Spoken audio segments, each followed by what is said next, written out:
The Chinese experts quoted by Global Times claimed Beijing commanded military superiority in the Western Pacific, where American carriers are vulnerable to long-range missile strikes.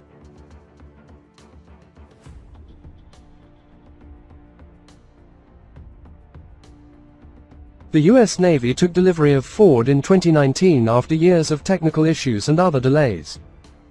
The real carrier is currently on its way back to its home port in Norfolk, Virginia, after concluding its first fully deployment. Ford's time at sea had been extended due to the Israel-Gaza conflict. China has constructed a new aircraft carrier target on a sprawling range in the northwestern end of the country that is a dead ringer for the U.S. Navy's newest supercarrier, the USS Gerald R. Ford. The target underscores the People's Liberation Army's continued focus on expanding and refining its ability to engage American carriers and other warships over long distances, which includes a growing arsenal of anti-ship ballistic and cruise missiles. This is all part of China's evolving anti-access and area denial strategy across much of the Western Pacific. The image of the new carrier target on the range in the Taklamakan Desert in China's Xinjiang province was taken on January 1 by Planet Labs. A full-scale black-colored silhouette in the shape of the USS Gerald R. Ford, and future carriers in that class, roughly 1,085 feet long, is plainly visible. There is also a structure in the same position as Ford's Island, as well as 4 catapult tracks marked on the deck in the same places they appear on the real ship. The unique sponsons and other outcroppings, including a broader, squared-off stern, that are found on the Ford are also present in the target silhouette. Work on the new carrier target began in November 2023. A review of past satellite imagery available through Planet Labs also shows that a rough outline of a carrier has been present there for some time. Several smaller aircraft carrier silhouettes have also been erected within the larger outline and subsequently removed at this site in the Taklamakan Desert on multiple occasions since 2021. The aircraft carrier power of the U.S. military is unrivaled. Even now, in a head-to-head contest, there is still no country that can compete with the U.S. Navy in the ocean. Under the powerful deterrent force of the U.S. Aircraft Carrier Battle Group, only by developing an asymmetric strike method can it be possible to defeat the U.S. Navy and win the naval battle. Nowadays, there are 2 asymmetric methods that are more reliable. One is anti-ship ballistic missiles, and the other is hypersonic anti-ship ballistic missiles. However, there are only a handful of countries that can develop these 2 types of missiles. And only China has these weapons at the same time.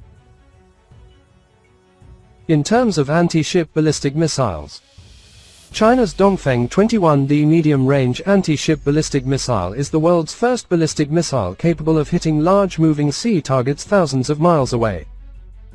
On the basis of Dongfeng 21D, China has carried out in-depth development and developed the Dongfeng 26 anti-ship ballistic missile with a longer range. On the basis of the above 2 ballistic missiles, China has combined hypersonic technology to develop Dongfeng 17 with hypersonic flight capabilities. Dongfeng 17 also has anti-ship capabilities. Of course, China's anti-ship capabilities are not limited to this. According to leaked documents from the Pentagon, China has developed a hypersonic missile with a range far exceeding Dongfeng 17 on the basis of Dongfeng 26, namely Dongfeng 27.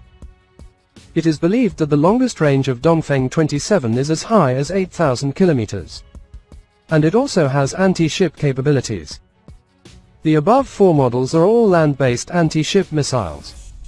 And China has also installed a large number of sea-based and air-based long-range anti-ship missiles, with a range of more than 1,000 kilometers. The YJ-21 hypersonic anti-ship missile. The U.S. Navy took delivery of Ford in 2019 after years of technical issues and other delays.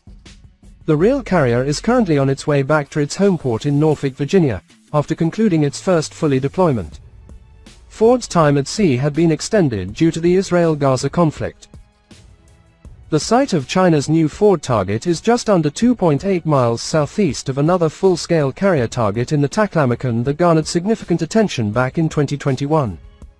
That target also has the same general dimensions as a Ford-class carrier, but still lacks any significant structural additions. Additional ship-type targets, including others meant to represent aircraft carriers and ones that look to be based around U.S. Navy Arleigh Burke-class destroyers, dot the Taklamakan range.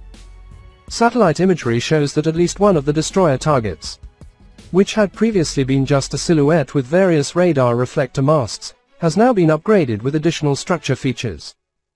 Similarly enhanced destroyer targets have been observed on this range in the past. All of this reflects a steady trend on the part of China's People's Liberation Army to create higher and higher fidelity land-based naval targets to train and test against over the past few decades. The new Ford target is a world apart from the concrete rectangles and other crudely ship-shaped targets that Chinese forces used years ago. Using targets that are more representative of the real thing helps produce more accurate data during testing. They can also add additional realism during training exercises. Though ranges like the one in the Taklamakan Desert are more focused on supporting research and development and test and evaluation activities. The new targets also underscore the PLA's significant and ongoing investment in capabilities to neutralize U.S. Navy carriers and their associated strike groups. China's anti-access and area denial arsenal continues to expand with a particular focus on anti-ship capabilities. The country has a growing array of air-launched and land and sea-based anti-ship ballistic missiles. This is on top of increasingly advanced anti-ship cruise missiles that can be fired from more and more capable aircraft, ships, and submarines, as well as ground-based launchers. Hypersonic anti-ship cruise missiles are on the horizon for the PLA. At the same time, the PLA's ability to detect and track carriers and other warships, and do so persistently further and further away from its shores, has grown in recent years. Drones are an ever more important part of this equation for China. The PLA also has a still expanding array of space-based surveillance and intelligence-gathering assets that increasingly rivals that of the United States. These are all capabilities that could be particularly critical to the targeting process for longer-range weapons, such as anti-ship ballistic missiles.